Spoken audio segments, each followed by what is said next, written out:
It's an awful noise. That's right. Okay, very good. And I can appreciate that. And of course, we've got about 3 minutes. Sure.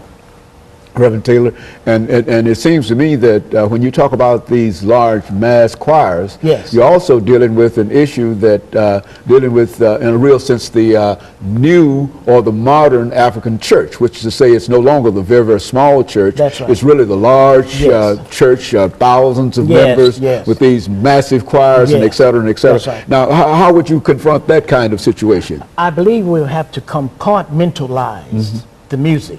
I think the elderly should have their own Sunday where they can worship and not be threatened. And I actually wear earplugs in worship here, you know, to protect my hearing.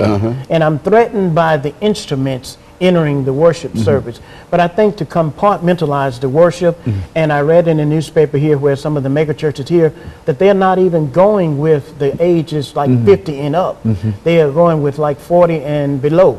So that means you have a totally different kind of music that's going on there. So I believe if they compartmentalize it and give each person a chance, each person at an age bracket, to have their own music.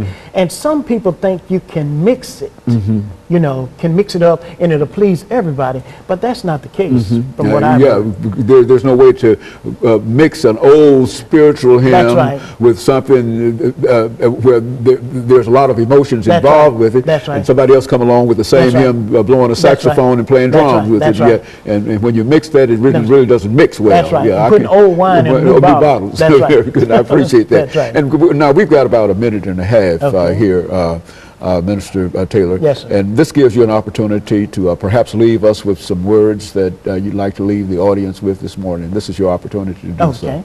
Well, I would say that I'm speaking on behalf of the elderly, the widows, and the orphans in our churches. And I believe that being in Music City, and there is a National Museum of African American Music is being prepared to be built. I believe that this is an opportunity for the music of the African American hymns and spirituals to be restored.